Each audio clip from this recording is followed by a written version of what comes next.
Podemos sentar. Boa noite, irmãos. Rezem comigo. Ó divina misericórdia, fonte de milagres e prodígios,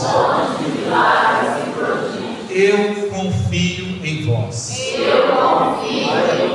Santa Faustina, secretária da Divina Misericórdia, rogai por nós. Para quem não me conhece, vou me apresentar porque eu fiquei um ano fora, então tem muitas carinhas novas aqui para mim. A Mariana, eu fiquei trabalhando em Viçosa um ano e agora estou de volta com a graça de Deus. Então meu nome é Vinícius, é um prazer conhecer vocês, estar aqui nesse grupo de oração de São Rafael.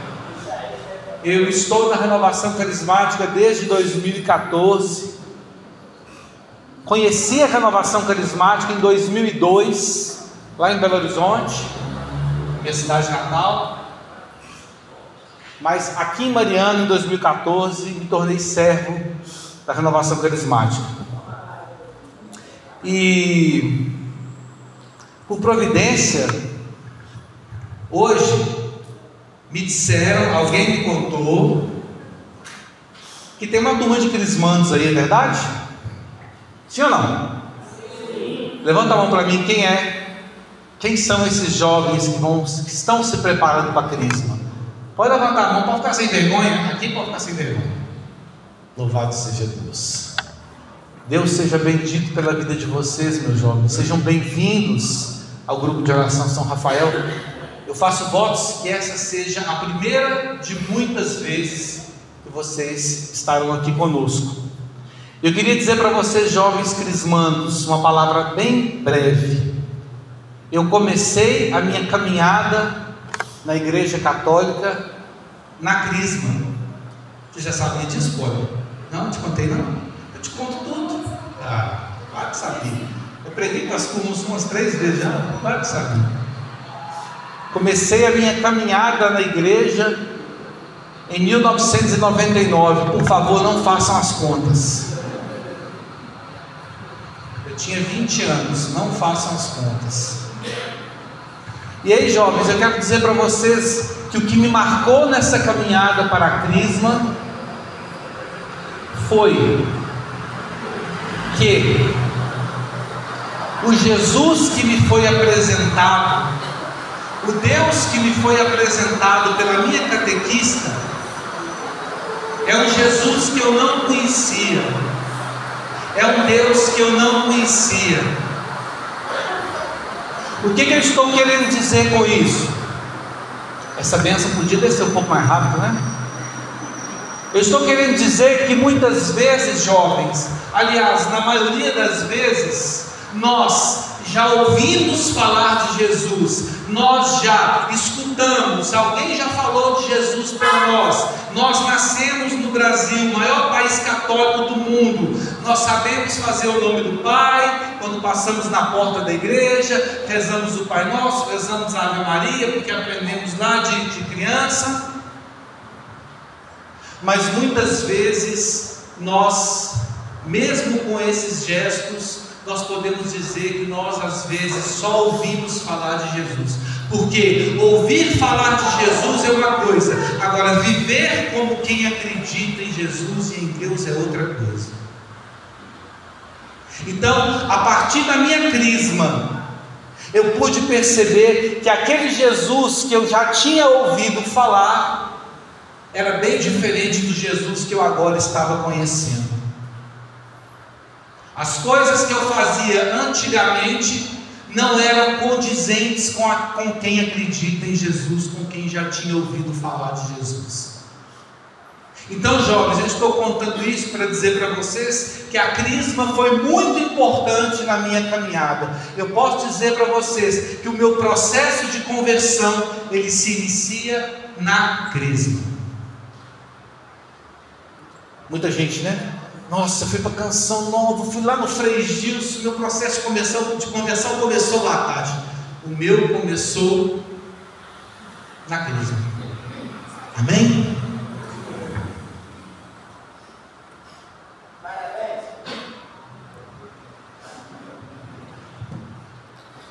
E aliás, foi até providente, viu, Paulo?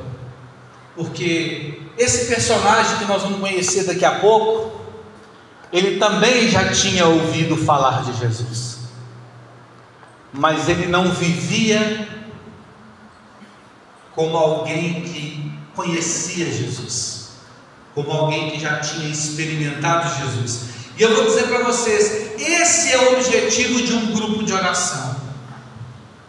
O objetivo principal, se alguém te perguntar, você está indo no grupo de oração toda sexta? Estou. Qual que é o objetivo do grupo de oração? Promover um encontro pessoal com Jesus Cristo através do batismo do Espírito Santo. O objetivo do grupo de oração é esse.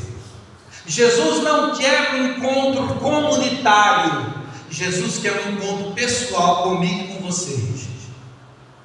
Aliás, nós vamos falar do amor de Deus hoje. O amor de Deus, ele é pessoal. O amor que Deus tem por você, irmão, é seu, é só seu. O amor que Deus tem por mim é meu. Então Deus hoje, nesta noite, Ele quer fazer com que você experimente esse amor. Sabe aquela coisa de pai e filho? Eu posso perguntar isso aqui com muita tranquilidade, porque quem não é pai, é pelo menos filho, sim ou não? Se você já é pai como eu posso dizer, eu sentei no colo do meu pai, e eu hoje posso colocar o meu filho no meu colo. Se você ainda não é pai, você pode dizer, eu sentei no colo do meu pai. Mas vamos supor que você é filho, e você nunca sentou no colo do seu pai biológico.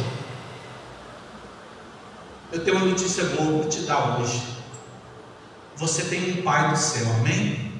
E esse pai quer colocar você no colo. Esse pai quer colocar você no colo e dizer assim, meu filho, pode sentar aqui, ó, pode me chamar de papai, porque eu te amo. Mesmo que o seu pai da terra não te ame, mesmo que a sua mãe não te ame, eu te amo.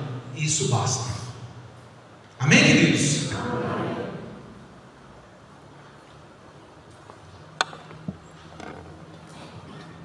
Quando eu rezava para esse momento, o Senhor me lembrava de um testemunho.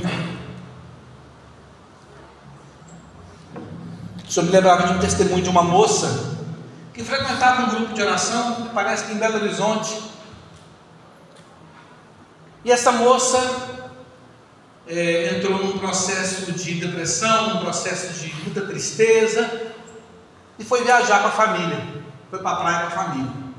Essa moça, ela sai de casa com a intenção já de tirar a própria vida. Ela sai de casa já com tudo planejado. Quando a minha família estiver lá dentro, todo mundo reunido, eu vou entrar mar adentro e não vou voltar mais. Presta atenção, essa moça já tinha ido várias vezes ao grupo de oração, amém? Vocês vão lembrar disso. E aí, quando essa moça estava caminhando na direção do mar,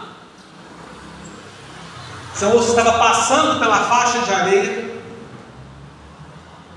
ela olhou para o lado e viu uma moça do grupo de oração, que pregava naquele grupo de oração. E essa menina se sentiu tocada a voltar e conversar com essa moça. Essa menina chegou, abordou a moça e falou assim, olha, eu sou fulano de tal, eu frequento o seu grupo de oração, eu já escutei a sua pregação, eu já escutei você falando do amor de Deus. Papo vai, papo vem, a menina vira para a moça e fala, quando eu te vi, eu estava indo em direção ao mar para tirar a minha própria vida. Resultado, essa menina mudou de ideia e não tirou a própria vida. Eu estou contando isso para vocês para que nessa noite a gente se convença de que o olhar de Deus sempre, presta atenção, querido e querida, sempre, o olhar de Deus sempre está direcionado para nós. Olha o sacrário ali. Sempre, Isa, sempre. Somos nós que viramos o olhar. Somos nós que, envergonhados, com medo de Deus, nós abaixamos a cabeça ou viramos para o lado para não ter coragem de olhar para Deus. Mas Deus está sempre olhando por nós. E quando eu rezava, ficava no meu coração que pessoas carregadas de muita culpa não conseguem olhar para Deus. Pessoas com sentimento de culpa têm vergonha de olhar para Deus. E o Senhor quer dizer para nós nessa noite que Ele quer te libertar dessas culpas. O Senhor quer te libertar desse fardo que você está carregando. Amém? Pega a palavra do Senhor lá em Lucas 19, versículo 1. Já levantaram a plaquinha para mim aqui. Amém. Lucas 19, versículo 1. Crismandos, foi a catequista de vocês que levantou essa plaquinha abençoada aqui para mim, viu? Lucas 19, versículo 1. Podem ficar sentados mesmo, que eu só tenho 10 minutos. Mas vamos lá. Se você não trouxe a palavra, preste atenção. Jesus entrou em Jericó e ia atravessando a cidade. Havia aí um homem muito rico chamado Zaqueu, chefe dos recebedores de impostos. Ele procurava ver quem era Jesus, mas não conseguia por causa da multidão, porque era de baixa estatura. Ele correu adiante, subiu a um sicômoro para o ver, quando ele passasse por ali. Chegando Jesus àquele lugar e levantando os olhos, viu-o e disse: Zaqueu, desce depressa, porque é preciso que eu fique hoje em tua casa. Ele desceu a toda a pressa e recebeu Jesus com muita alegria. Vendo isso, todos murmuravam e diziam: ele vai hospedar-se na casa de um pecador. Zaqueu, entretanto, de pé diante do Senhor, disse: Senhor, vou dar a metade dos meus bens aos pobres, e se eu tiver defraudado alguém, vou restituir 4 vezes mais. Disse-lhe Jesus: hoje entrou a salvação nesta casa, porquanto também este é filho de Abraão, pois o Filho do Homem veio procurar e salvar o que estava perdido. Palavra da salvação.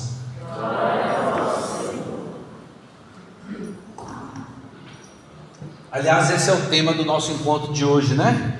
Ele veio procurar o que estava perdido, porque você também é filho. Então o Senhor veio te procurar, o Senhor direcionou o olhar para você, porque você também é filho. Amém? Irmãos, existem 2 motivos que nos fazem sentir indignos de olhar para Jesus. O primeiro é a culpa e o segundo é a carência. A culpa gera vergonha em nós, sim ou não? Por quê? Porque muitas vezes nós sabemos que estamos errados, nós sabemos que aquilo que estamos fazendo desagrada a Deus. Quem é pai aí sabe. Meu filho sabe, quando ele está fazendo coisa errada, Natália? Ô tia, não conta pro meu pai não. Vou contar Augusto. Não, tia, não. Natália é professora do meu filho. E a gente fica envergonhado. Porque quantas foram as vezes que nós ouvimos alguém dizer que o nosso comportamento não era condizente com aquilo que Deus espera de nós? Muitas vezes, talvez. E mesmo sabendo que Deus já nos perdoou, às vezes você foi lá no padre e se confessou, Deus já te perdoou, mas você ainda sente vergonha, você sente culpa ainda. E por sentir culpa, você não consegue direcionar o seu olhar para Jesus. Você não consegue chamar Deus de Pai. Zaqueu sabia muito bem quem ele era. Zaqueu tinha consciência: eu sou pecador, eu sou cobrador de impostos. Sabe como que isso é verdade? Porque quando ele viu Jesus, ele falou: Senhor, eu vou restituir. Eu vou doar meus bens, metade dos meus bens, e se eu defraudei alguém, eu vou restituir 4 vezes mais. Isso é uma confissão de culpa, sim ou não? Ele sabia que ele estava errado.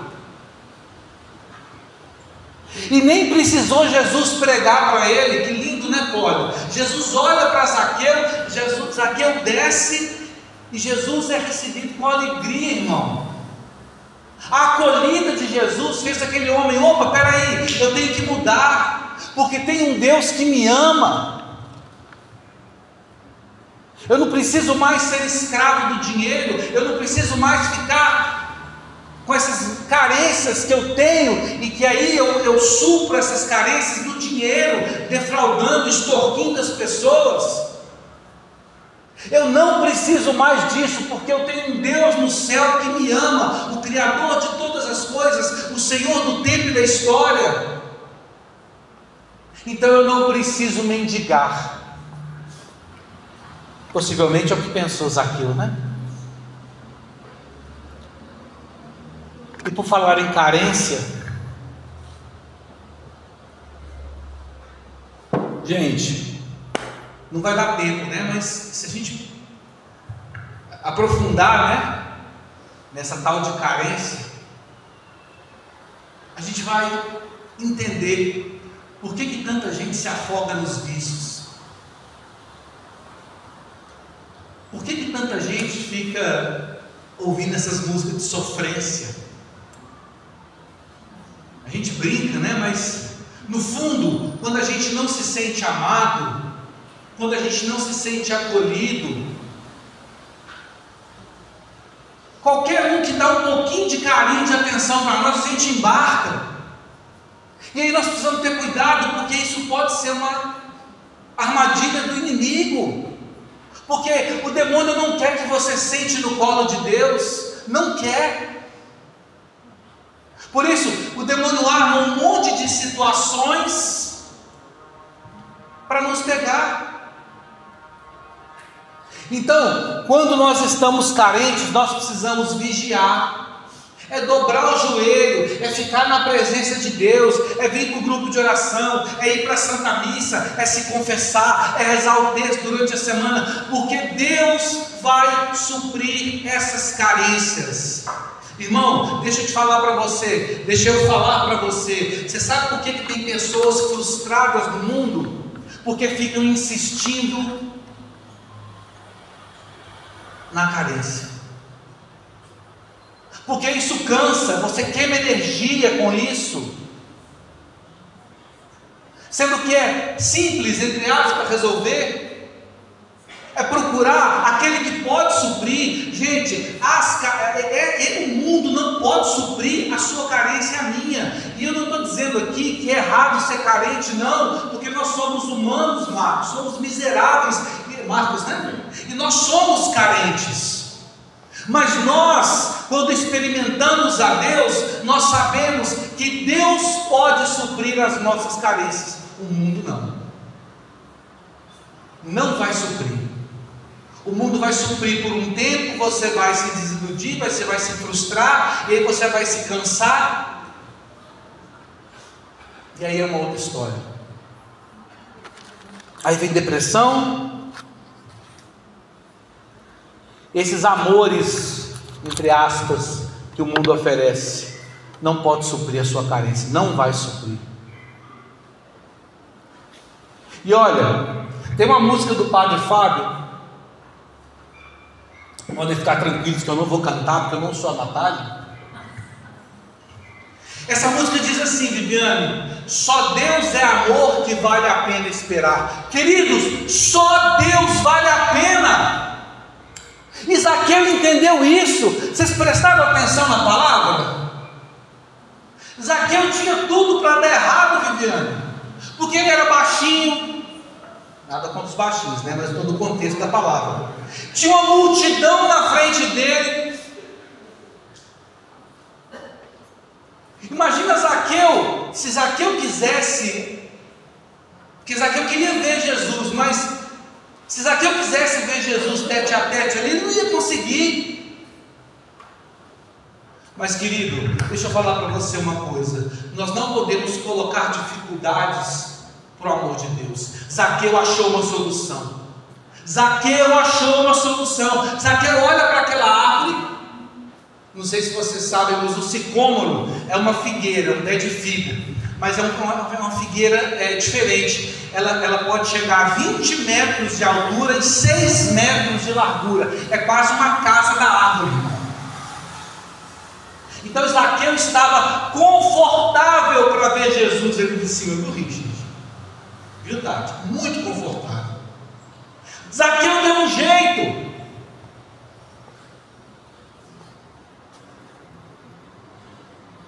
E aí deixa eu contar para vocês uma coisa.